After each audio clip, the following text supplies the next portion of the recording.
Welcome to Shukla study point. आप सभी का स्वागत है आपके अपने YouTube channel Shukla study point में। मैं शिवम शुक्ला आप सभी दोस्तों का हार्दिक स्वागत करता हूं। आज के वीडियो के माध्यम से हम हिंदी साहित्य बीए थर्ड सेमेस्टर के क्वेश्चन पेपर को सॉल्व करने का प्रयास करेंगे। और ये पेपर जो मैं सॉल्व करवाऊंगा ये आप सभी के लिए महत्वपूर्ण होगा। मतलब कि आप किसी भी विश्वविद्यालय से हैं तो आपके लिए बहुत ही हेल्पफुल होने वाला है यह वीडियो। इसलिए वीडियो को अंत तक आप ज़रूर देखिएगा। वीडियो पसंद आए तो फटाफट से वीडियो को लाइक कर दीजिए और चैनल पर नए हैं तो सब्सक्राइब जरूर कर दीजिएगा। बेल आइकन प्रेस कर दीजिएगा ताकि आपको टाइम टू टाइम नोटिफिकेशन मिलता रहे और आप आसानी से अपनी तैयारी को और धार दे सकें, अच्छे तरीके से कर सकें और अपने जो है एक प्रकार से मार्कशीट में अच्छे अंक दिखा सकें, यानी कि आप अच्छे अंक प्राप्त कर सकें। तो उसी श्रृंखला में मैं आगे बढ़ता हूं और जानने का प्रयास करता हूं कि कौन कौन से प्रश्न पूछे गए थे आपकी परीक्षा में। ये पेपर है महाराजा सुहेल देव यूनिवर्सिटी का, ठीक है। और इससे पहले माइनर वाला जो कोर्स था, माइनर में यानी कि बीएससी में भी हिंदी मिल जाती है, लिए हुए होते बहुत सारे लोग। और उसके अलावा बी कॉम में भी, बीएससी एजी में भी आप अलग अलग जो है क्षेत्रों से जो हमारे छात्राएँ हैं उनको भी माइनर में नई शिक्षा नीति के अनुसार मिल जाता है सब्जेक्ट। तो हिंदी उनके लिए कल वाली वीडियो जो मैंने बताई थी, कल जो मॉडल पेपर सॉल्व किया था मैंने, क्वेश्चन पेपर सॉल्व किया था, वो आप लोगों ने देखा होगा तो माइनर का था। ये है मेजर का। बहुत सारे कमेंट्स आ रहे थे कि सर जी मेजर वाला सॉल्व करवा दीजिए। देखें तो ये BA second year third semester का एग्जामिनेशन 2022-23 मेजर यानी हिंदी का ये पेपर है, ठीक है। फर्स्ट पेपर हिंदी गद्य। आपको हिंदी गद्य के बारे में पता होगा, हिंदी गद्य मैंने पढ़ाया भी है लगभग अधिकतर, ठीक है। आगे बढ़ते हैं। देखें हिंदी गद्य, टाइम 3 आवर्स, मैक्सिमम मार्क्स 75 यानी 75 नंबर का। निर्देश आपसे कह रहा है कि सभी खंडों से निर्देशानुसार प्रश्नों के उत्तर दीजिए। खंड आ से अति लघु उत्तरीय प्रश्न पूछे जाते हैं, वही यहाँ पर भी दिया गया है। 10 प्रश्न आपके आएंगे। आपसे यहाँ पर इंस्ट्रक्शंस बोल रहा है कि इस प्रश्न के सभी भागों के उत्तर दीजिए। प्रत्येक प्रश्न का उत्तर अधिकतम आपका 50 शब्दों में होना चाहिए। 2 नंबर का एक प्रश्न है और 10 प्रश्न करने हैं इस प्रकार से। पहला प्रश्न आपसे पूछा गया था, देखिए बहुत बढ़िया प्रश्न है। तो ये आप किसी भी विश्वविद्यालय से हैं आपके लिए बहुत हेल्पफुल है। पहला प्रश्न है, आचार्य रामचंद्र शुक्ला हिंदी की प्रथम कहानी किसे मानते हैं? और शुक्ला बोलना उचित नहीं है। तो आचार्य रामचंद्र शुक्ल हिंदी की प्रथम कहानी किसे मानते हैं और यह किस पत्रिका में प्रकाशित हुई? बड़ी जबरदस्त एक प्रकार से पत्रिका भी आ रही है। आचार्य महावीर प्रसाद द्विवेदी का नाम आप लोगों ने सुना होगा, ठीक है। आचार्य नहीं, महावीर प्रसाद द्विवेदी जी का आपने नाम सुना होगा। उन्होंने एक पत्रिका का संपादन 1903 ईस्वी में संभाला था। उस पत्रिका का नाम था सरस्वती पत्रिका। उससे पहले भी उसके मतलब प्रकाशक दूसरे थे, ठीक है। तो उसी पत्रिका यानी सरस्वती पत्रिका की बात की जाए, सरस्वती पत्रिका से संपादन हुआ था, ठीक है। तो ये तो आपका होगा किस पत्रिका से। और कहानी कौन सी थी जो आचार्य रामचंद्र शुक्ला हिंदी की पहली कहानी स्वीकार करते हैं? वो कहानी जो थी, उस कहानी का नाम है इंदुमती कहानी। क्या नाम है भैया? इंदुमती कहानी। इंदुमती कहानी जो है ये किसकी रचना है? ये किशोरीलाल गोस्वामी जी की रचना है। ऑलरेडी मैंने जब कहानी वाला चैप्टर में पढ़ा रहा था मैंने विस्तार से बताया था, ठीक है, कि कौन सी पहली कहानी कौन सी दूसरी कहानी है। और वर्तमान साक्ष्यों के हिसाब से या वर्तमान में देखा जाए तो हिंदी की पहली कहानी विद्वानों ने किससे स्वीकार किया है? तो वो भी मैंने बताया था कि एक टोकरी मिट्टी, ठीक है, एक टोकरी मिट्टी। ये कहानी जो है माधवराव सप्रे जी की है। किसकी? माधवराव सप्रे की है। 1901 में प्रकाशित होती है। मित्र पत्रिका छत्तीसगढ़ से प्रकाशित होती थी। उसी पत्रिका में एक टोकरी मिट्टी, एक टोकरी भर मिट्टी कहानी जो है प्रकाशित हुई, माधवराव सप्रे की है, ठीक है। इसको वर्तमान साक्ष्यों के हिसाब से, वर्तमान शोधों के हिसाब से माना जाता है हिंदी की पहली कहानी। लेकिन प्रश्न आपसे कह रहा है कि आचार्य रामचंद्र शुक्ला हिंदी की प्रथम कहानी किसे मानते हैं और वह किस पत्रिका में प्रकाशित थी? तो आचार्य रामचंद्र शुक्ल जी की बात की जाए तो वह हिंदी की प्रथम कहानी इंदुमती को मानते हैं, जो कि किशोरीलाल गोस्वामी की रचना है, ठीक है। और 1900 ईस्वी में प्रकाशन में आती है। कब आती है? 1900 ईस्वी में प्रकाशन में आती है। सरस्वती पत्रिका में इसका संपादन हुआ। ये बात भी आप ध्यान रखेंगे इंदुमती कहानी का, ठीक है। क्लियर? समझ में आ गई? इंदुमती कहानी पर विद्वानों ने बताया कि भाई ये इसकी मौलिकता पर प्रश्न चिन्ह खड़ा किया कि ये टेम्पेस्ट का अनुवाद है, हिंदी अनुवाद किया गया है, ठीक है, हालांकि वो अलग बात है। तो ये शुक्ला जी इसको मानते हैं। ओके, आगे बढ़ते हैं। अगला प्रश्न आपसे क्या पूछा गया था, देखिए थोड़ा सा ब्लर दिख रहा है, अच्छा नहीं दिख रहा है, मुझे भी पता है। तो आप लोग क्या करेंगे, थोड़ा सा मैनेज करें, मैं प्रश्न बोल रहा हूँ, आप लोग लिख सकते हैं इन प्रश्नों को, बहुत इंपॉर्टेंट है, ठीक है, आप लिख लेंगे इन प्रश्नों को। दूसरा प्रश्न आपसे पूछा गया था कि एकांकी किसे कहते हैं। एकांकी बड़ा अच्छा प्रश्न है। एकांकी के बारे में पूछा जा रहा है कि एकांकी किसे कहते हैं। तो एकांकी की बात की जाए, एक होता है नाटक, नाटक कई अंकों में होता है, एकांकी एक अंक का नाटक होती है। अगर एकांकी की परिभाषा दी जाए तो प्रोफेसर राजेंद्र प्रसाद श्रीवास्तव की एक बड़ी ज़बरदस्त परिभाषा है। वो कहते हैं कि किसी तथ्य, अनुभूति या विचार के किसी महत्वपूर्ण अंश का एक अंक या एक अथवा अनेक दृश्यों में प्रभावपूर्ण तरीके से नाट्य अभिव्यंजन क्या कहलाता है, एकांकी कहलाता है। ये कौन बताता है, प्रोफेसर राजेंद्र प्रसाद श्रीवास्तव।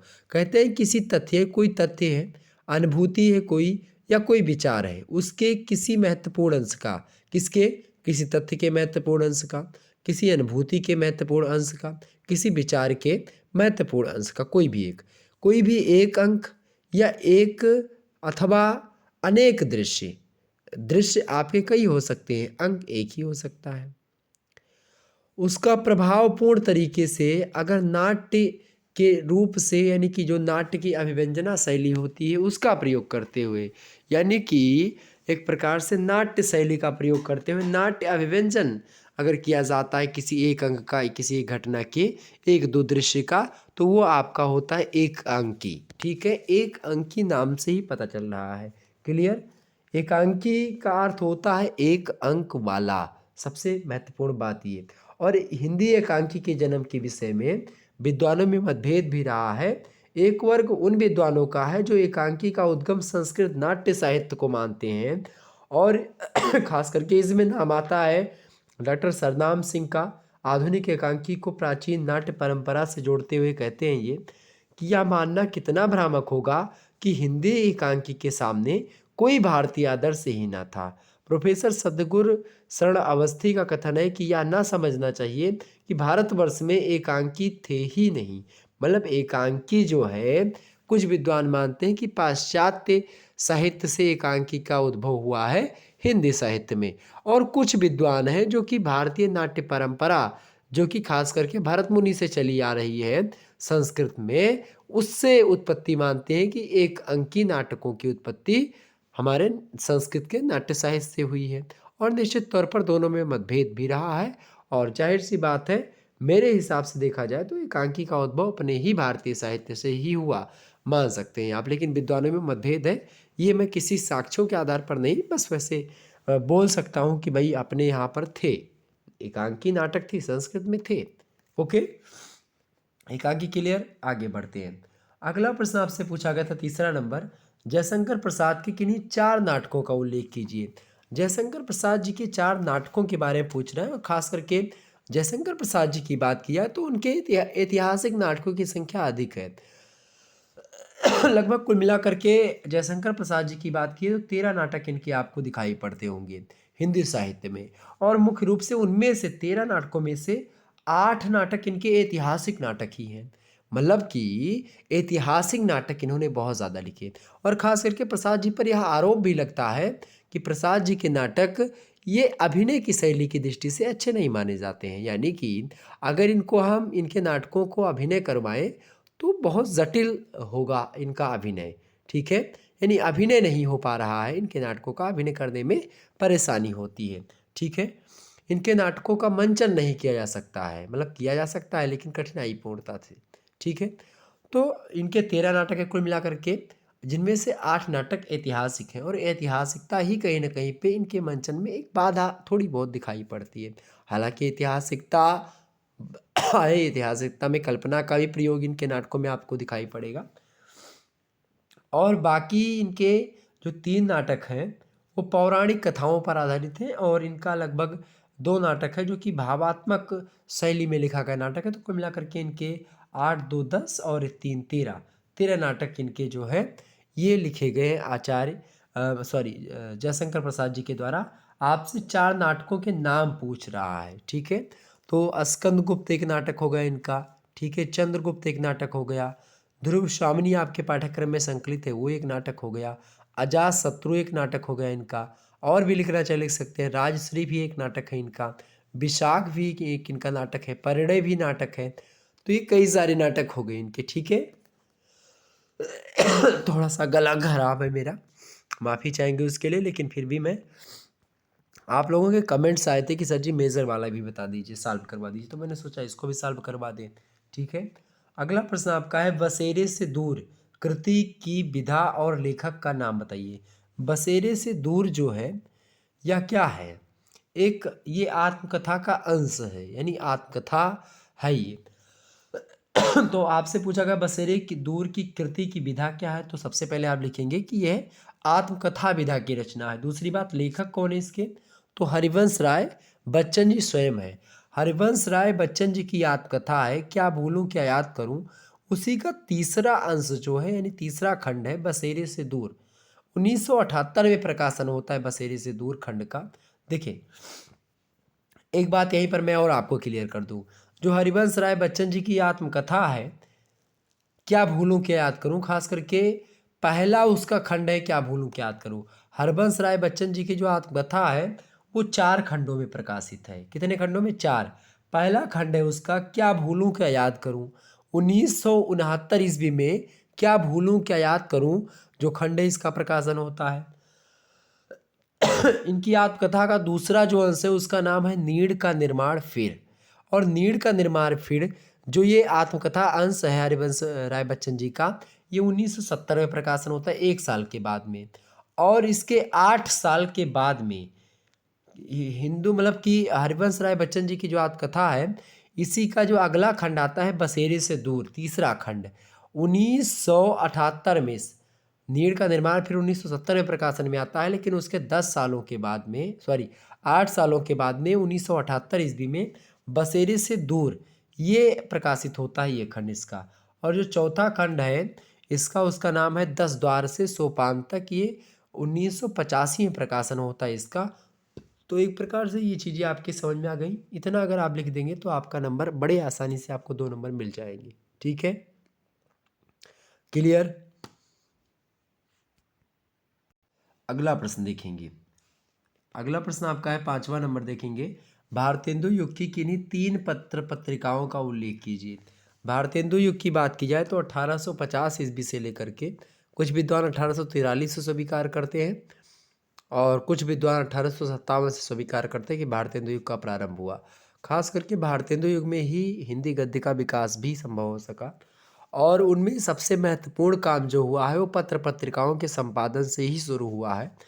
और भारतेंदु पत्रिका भारतेंदु युग की बात हो उसमें भारतेंदु जी का नाम ना आए, ये उनके साथ थोड़ा सा नाइंसाफ़ी होगी। और इसीलिए भारतेंदु हरिश्चंद्र जी की 2 पत्रिकाएं, एक तो कवि वचन सुधा और हरिश्चंद्र मैगनीज, ये भारतेंदु हरिश्चंद्र के द्वारा ही प्रकाशित एक प्रकार से पत्रिकाएं हुआ करती थी। और हिंदी प्रदीप एक पत्रिका है बालकृष्ण भट्ट द्वारा प्रकाशित हुआ करती थी। तीसरी आप लिख सकते हो ब्राह्मण पत्रिका पंडित प्रताप नारायण मिश्रा द्वारा प्रकाशित हुआ करती थी। आनंद कादम्बिनी जो है प्रेम घन के द्वारा, ठीक है, बद्री नारायण चौधरी प्रेम घन के द्वारा प्रकाशित होती थी। कौन सी पत्रिका? आनंद कादम्बिनी। तो ये सब लिख दीजिएगा कौन कौन सी। कव्यचन सुधा, हरिश्चंद्र मैगनीज, ये तो भारतेंदु हरिश्चंद्र की 2 पत्रिकाएं। हिंदी प्रदीप बालकृष्ण भट्ट, ब्राह्मण पत्रिका पंडित प्रताप नारायण मिश्रा, आनंद कादम्बिनी प्रेमघन, ठीक है, यानी कि बद्री नारायण चौधरी प्रेमघन। तो एक प्रकार से ये पत्रिकाओं के नाम मैंने बता दिए।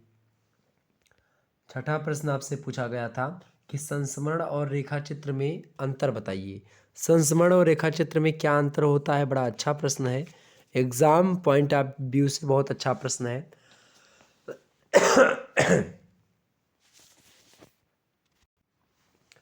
तो संस्मरण की बात की जाए बाबू, तो संस्मरण, रेखाचित्र और आत्मचरित, इन तीनों का एक दूसरे से बहुत ज़्यादा घनिष्ठ संबंध है।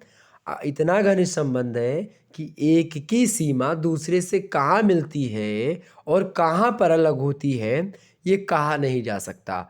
मतलब कि आप देखेंगे तो संस्मरणात्मक रेखा चित्र भी मिलते हैं, रेखा चित्रात्मक संस्मरण भी मिलते हैं। जैसे उदाहरण के लिए अगर मैं बताऊं आपको, महादेवी जी के गद्य लेखन में कभी कभी आप देखेंगे यह नियत करना कठिन हो जाता है कि उनकी कौन सी रचना रेखा चित्र है और उनकी कौन सी रचना संस्मरण है।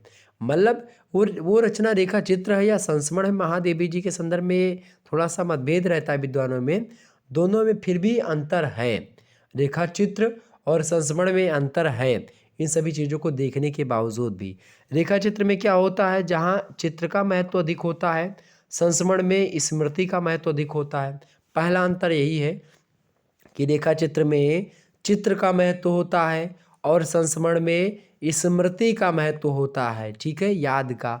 इसके अलावा दूसरा अंतर, संस्मरण में अतीत की घटनाओं को देखा जाता है, जबकि रेखा चित्र में अतीत की अनिवार्यता नहीं होती है। रेखा चित्र में जरूरी नहीं कि आप अतीत की ही चीज़ों को लिखें। इसके अलावा तीसरा अंतर ये है कि संस्मरण जो होता है लेखक निजी संबंधों एवं अनुभवों को आधार बना करके लिखता है, या उसमें अपने निजी संबंधों और अनुभवों को आधार बनाता है संस्मरण लिखते समय लेखक, जबकि रेखा चित्र में ऐसे आधार की आवश्यकता नहीं होती है। क्लियर? तो ये चीज़ें आपके समझ में आ गई। तो ये होगा संस्मरण और रेखा चित्र के बारे में कुछ चीज़ें जो थोड़ा बहुत अंतर मैंने बताया, बाकी अंतर आपका पता हुआ है। रेखा चित्र की बात की जाए तो रेखा चित्र शब्द की व्युत्पत्ति जो हुई है वो अंग्रेजी की स्केच शब्द से हुई है। अंग्रेजी का जो स्केच शब्द है वो खास करके उसका मतलब होता है हिंदी में व्यक्ति चित्र, तूलिका चित्र, चरित्र लेख या वृत्त चित्र, कुछ भी आप बोल सकते हैं, ठीक है। हिंदी का पहला रेखा चित्र कौन है, मतलब कि रेखा चित्र किसे माना जाता है, तो श्री राम शर्मा आचार्य की रचना है बोलती प्रतिमा। उसको हिंदी का प्रथम रेखा चित्र जो है होने का गौरव प्राप्त है, और 1937 में हिंदी का पहला रेखा चित्र यही है बोलती प्रतिमा, जो कि प्रकाशन हुआ इसका। क्लियर? ये चीज़ें हैं। ओके, समझ में आ गई चीज़ें, आगे बढ़ते हैं।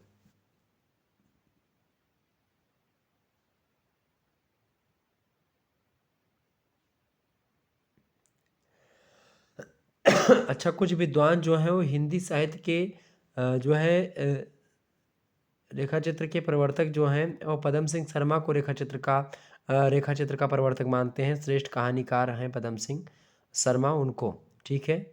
उनकी रचना है पदम पराग, वो भी कहीं ना कहीं पे रेखा चित्र ही है। तो कुछ विद्वान उनको भी मानते हैं, थोड़ा सा तो ये ध्यान रखेंगे। लेकिन स्वीकार किया किसको गया है, तो राम शर्मा की बोलती प्रतिमा को। क्लियर? आगे बढ़ते हैं।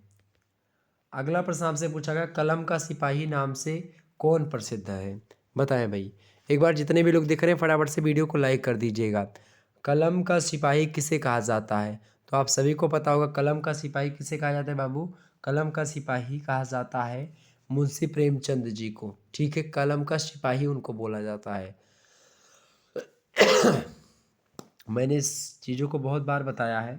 अगला प्रश्न आपका आ चुका है, जुलूस जुलूस स्वप्न है, प्रश्न सॉरी जुलूस रुका है, जुलूस रुका है, ये कृति की विधा क्या है और लेखक का नाम क्या है, यह पूछा जा रहा है।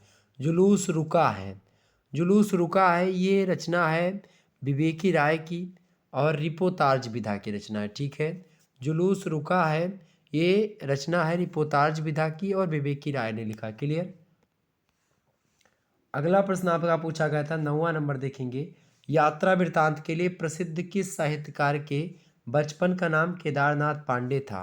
तो केदारनाथ पांडे और यात्रा वृत्तांत के लिए प्रसिद्ध कौन है, सबसे पहले तो यानी राहुल शंकरत्यान जी प्रसिद्ध हैं, ठीक है। और सॉरी, यात्रा वृत्तांत के लिए प्रसिद्ध हैं राहुल शंकरत्यान जी, और उन्हीं के बचपन का नाम केदारनाथ पांडे था। ओके, अगला प्रश्न आपसे पूछा गया था 9वां नंबर 10वां नंबर, प्रेमचंद के 4 उपन्यासों के नाम। बहुत अच्छे प्रश्न पूछे जाते हैं, तो ये आपकी यूनिवर्सिटी के लिए बहुत बेस्ट हो सकता है पेपर, तो आप लोग इसको एकदम से ध्यान रखेंगे। ओके, प्रश्न, प्रेमचंद के 4 उपन्यासों के नाम बताएं। ऐसे ही प्रश्न आप में आएंगे।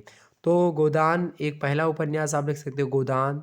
गबन दूसरा, सेवा सदन तीसरा लिख सकते हो, रंगभूमि चौथा लिख सकते हो गया 4। इसके अलावा निर्मला, कर्मभूमि और भी बहुत सारे जो है निर्मला, कर्मभूमि, रंगभूमि, तमाम सारे निबंध जो है उपन्यास लिखे हैं मुंशी प्रेमचंद जी। उपन्यास सम्राट भी कहा जाता है इनको।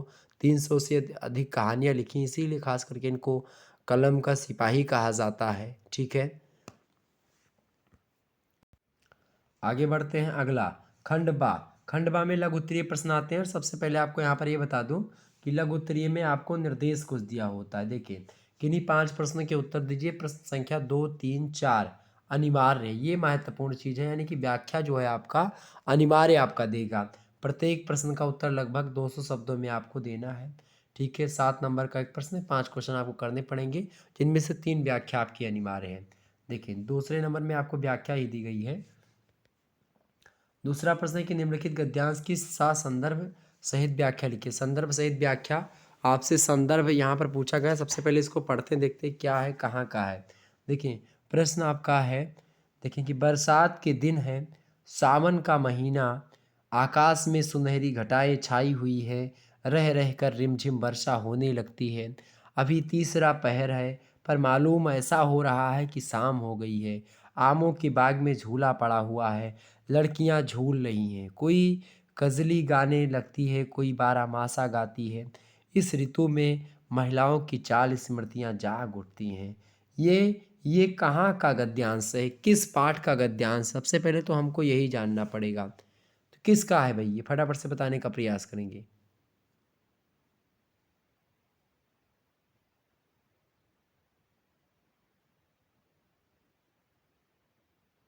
बताएं। ये किसका है भाई? ये देखें, इसको लेकर के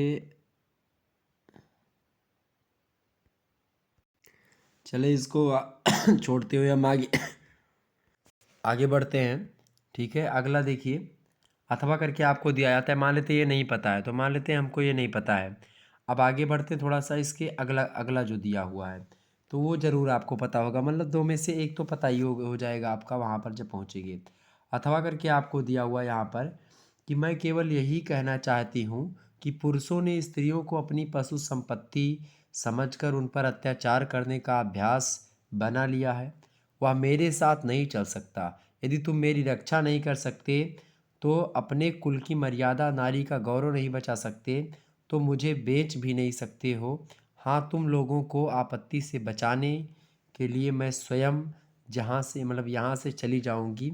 ये ध्रुवशामिनी नाटक का एक गद्य मतलब कि एक गद्यांश है ध्रुवशामिनी नाटक का, जो शंकर प्रसाद जी का रचना है, तो उससे लिया गया है। तो ये यहाँ पर आप इसका लिख सकते हो बड़े आसानी से। इसके अलावा तीसरा आप देखेंगे, तीसरा गद्यांश आपका दिया गया था। देखिए, इसको भी आपको करना अनिवार्य था। ये प्रश्न है कि हाय अफसोस, तुम ऐसे हो गए कि अपने निज के काम की वस्तु भी नहीं बना सकते। भाइयों, अब तो नींद से चौंको, नींद से जागो, अपने देश की सब प्रकार उन्नति करो। अब देश की उन्नति किस में है? भारतवर्ष उन्नत कैसे हो सकती है? देखें, तो यही भारतवर्ष उन्नत कैसे हो सकती है? भारतेंदु हरिश्चंद्र जी की रचना आपके पाठ्यक्रम में संकलित है, निबंध है, उससे गद्यांश लिया गया है। अथवा करके आपसे अगला इसी को लेकर के मान लेते हो, ऊपर वाला आपको नहीं पता होता तो ये लिख सकते हो। दुख और सुख तो मन के विकल्प हैं, सुखी वह है जिसका मन बस में है, दुखी वह है जिसका मन परवश है। परवश होने का अर्थ खुशामद करना, दांत निपोड़ना, चाटुकारिता, हाँ हजूरी करना। जिसका मन अपने वश में नहीं है, वही दूसरों के मन का छंदावर्तन करता है, अपने को छिपाने के लिए मिथ्या आडंबर रचता है, दूसरों को फंसाने के लिए जाल बिछाता है। कुटज इन सब मिथ्याचारों से मुक्त है। वह वसी और वह जो है वसी है और वह बैरागी है। ये जो है कुटज है अशोक के फूल निबंध है आपके पाठ्यक्रम में संकलित, उसी हजारी प्रसाद द्विवेदी ने लिखा है, उसी से जो है आपके इसमें पेपर में आया था। अगला आप देखेंगे, चौथा नंबर है, निम्नलिखित गद्यांश की सासंदर्भ व्याख्या कीजिए। प्रश्न है कि जाहिल भीड़ ने घृणा और शर्म से आंखें फेर ली, उस नग्नता की झलक से खान की कठोरता भी पिघल गई, ग्लानि से थूक पड़े, थूक पर्दे को आंगन में वापस फेंक, क्रुद्ध निराशा से उसने लाहौल बिला कहा और असफल लौट गया। ये जो कथन है, मतलब ये जो गद्य है, ये पर्दा कहानी से यशपाल द्वारा रचित है। तो ये भी आपका संदर्भ ये लिखना था कि दिया हुआ या फिर प्रस्तुत गद्यावतरण, ठीक है। क्या लिखना था संदर्भ में? संदर्भ में बता रहा हूँ, इसमें संदर्भ में आपको लिखना था। बाकी व्याख्या तो कर ही लेंगे, व्याख्या करने में कोई दिक्कत नहीं, अगर एक बार कहानी पढ़े होंगे तो व्याख्या आसानी से हो जाएगी। देखिए संदर्भ में आपको लिखना है कि जो है प्रस्तुत गद्यांश हमारे पाठ्यक्रम में संकलित पर्दा कहानी जो कि यशपाल के द्वारा रचित है उसी से उद्धृत है, या फिर प्रस्तुत जो है प्रस्तुत गद्यावतरण यशपाल हिंदी साहित्य के यशस्वी साहित्यकार या यशस्वी कहानीकार या अच्छे कहानीकार, ठीक है, कुछ भी थोड़ा सा बढ़ा चढ़ा करके यशपाल जी के बारे में, कहानीकार द्वारा रचित पर्दा नामक कहानी से उद्धृत है, ठीक है, उद्धृत है या फिर लिया गया है, कुछ भी लिख सकते हैं। और करके अथवा आपने यानी अथवा करके अगला आपको दिया गया था कि मेरे मन में उस समय तरह तरह के सिद्धांत आए, मैंने मन को स्थिर किया कि अपराध के प्रति करुणा ही होनी चाहिए, रोष का अधिकार नहीं है, प्रेम से ही अपराध वृत्ति को जीता जा सकता है, आतंक से उसे दबाना ठीक नहीं है, बालक का स्वभाव कोमल होता है और सदा उससे स्नेह का व्यवहार करना चाहिए। यह भाई कहाँ से है? तो ये पाजेब कहानी से है, जैनेन्द्र कुमार की रचना है, की कहानी है पाजेब, उससे उद्धृत है। तो ये आपको संदर्भ में लिखना था। अगला प्रश्न आपसे पूछा गया था प्रेमचंद के जीवन एवं सृजनात्मक व्यक्तित्व पर सारगर्भित टिप्पणी की, बड़ा अच्छा प्रश्न था, इसके बारे में मैं बताऊंगा और ऑलरेडी मैंने कुछ बताया भी है आपको, मॉडल पेपर आप उठा करके देखेंगे। अगला प्रश्न आपसे पूछा गया ध्रुव श्रावणी नाटक की प्रमुख समस्याओं पर प्रकाश डालिए। बढ़िया प्रश्न है, प्रमुख समस्याएं पूछी जा रही हैं किसकी? ध्रुव श्रावणी नाटक की। ध्रुव श्रावणी नाटक की प्रमुख समस्याएं क्या क्या हैं बताएं फटाफट से। देखिए ये भी प्रश्न आपका बड़ा अच्छा है, ध्रुव श्रावणी नाटक के जो समस्याएं हैं उन समस्याओं को लेकर के यह प्रश्न है और एग्जाम में ये प्रश्न जरूर पूछा जाता है, ठीक है। एक मिनट। कई सारी समस्याएं हैं ध्रुव श्रावणी नाटक की, इस पर हम चर्चा करेंगे। अगला प्रश्न आपसे पूछा गया था कि बूढ़ी काकी कहानी का मूल संदेश क्या है, इस पर भी हम चर्चा करे हैं। अगला प्रश्न आपसे पूछा गया था कि देवदान एकांकी के अनुसार पन्नादाय के चरित्र की विवेचना कीजिए, बहुत अच्छा प्रश्न एग्जाम में आएगा। वही अगला प्रश्न आपसे पूछा गया था कि रिपोर्टाज से आप क्या समझते हैं, इसकी प्रमुख विशेषताओं का उल्लेख कीजिए, ये भी प्रश्न मैंने बताया। तो अधिकतर प्रश्नों के उत्तर मैंने ऑलरेडी बता रखे हैं मॉडल पेपर में, और बाकी आपको मैंने पढ़ाया भी है और कोर्स जिन्होंने लिया है उनको और भी चीज़ें मिली हुई होंगी। देखिए खंडसा की बात की है दीर्घोत्तरीय प्रश्नों की, तो दीर्घोत्तरीय प्रश्नों में आपका क्या पूछा गया था, पहले तो निर्देश देखेंगे कि इन्हीं दो प्रश्नों के उत्तर दीजिए। प्रत्येक प्रश्न का उत्तर लगभग आपको 500 शब्दों में देना है, ठीक है। 10 नंबर का एक प्रश्न है। पहला प्रश्न है कि हिंदी कहानी की उद्भव और विकास पर संक्षिप्त निबंध लिखिए। मोस्ट इंपॉर्टेंट प्रश्न ये हमेशा आएगा, तो आपकी परीक्षा में आने वाला है, आप इसको रट लीजिएगा एकदम से। अगला प्रश्न आपसे पूछा सकता है महादेव वर्मा का जीवन परिचय देते हुए गिल्लू का सारांश लिखिए। तो हर एक पाठ का आप सारांश ज़रूर पढ़ लें, गूगल पर आप सर्च करेंगे हर एक पाठ का नाम डाल करके जो भी आपके पाठ्यक्रम में संकलित है उसका सारांश जरूर पढ़ लीजिएगा। अगला प्रश्न आपका आ चुका मेरी तिब्बत यात्रा की समीक्षा, बहुत ज़बरदस्त प्रश्न एग्जाम में आ सकता है। ये अगला प्रश्न आपसे पूछा गया था कि हिंदी निबंध साहित्य में आचार्य रामचंद्र शुक्ला के अवदान की समीक्षा कीजिए, बहुत इंपॉर्टेंट प्रश्न एग्जाम में आपकी परीक्षा में भी पूछा जा सकता है। तो इन सभी प्रश्नों को आप एकदम से याद कर लीजिएगा, रट लीजिएगा, बहुत इंपॉर्टेंट है, ठीक है। बाकी माइनर का पेपर मैंने डाल दिया, उसको भी देख लीजिएगा, उसको भी मैंने सॉल्व करवा दिया है, ठीक है। बाकी मैं मॉडल पेपर और एक जो है बन चुका है, जल्द ही उस वो वीडियो आपके समक्ष आएगी मॉडल पेपर वाली एक और, तो आप लोग देख लीजिएगा, ओके। चले फिर मिलते हैं हम नेक्स्ट वीडियो में, तब तक के लिए जय हिंद जय भारत। एक बात और आप सभी लोगों को बता दूं कि आप सभी लोग जो है वीडियो को शेयर अवश्य करा करें, और बाकी प्लेलिस्ट में वीडियोज़ आपको हर एक सब्जेक्ट की मिल जाएगी ऑलरेडी, तो आप एक बार प्लेलिस्ट ज़रूर जा करके चेक कर लीजिएगा। हर एक सब्जेक्ट की प्लेलिस्ट फर्स्ट सेमेस्टर और थर्ड सेमेस्टर की दोनों की बन चुकी है, तो आप देख करके आसानी से अपनी तैयारी अच्छे तरीके से कर सकते हो, ओके, ठीक है। चलिए फिर कोर्स आप लोगों को अगर लेना है तो आप संपर्क कर सकते हैं, अभी भी कोर्स आपको मिल सकता है। ठीक है, हिंदी साहित्य का कुछ क्लासेस उसमें, उसके पीडीएफ वगैरह अभी आपको सारे पीडीएफ लगभग सेंड कर दिए जाएंगे जैसे ही आप कोर्स लेंगे। ठीक है, धन्यवाद।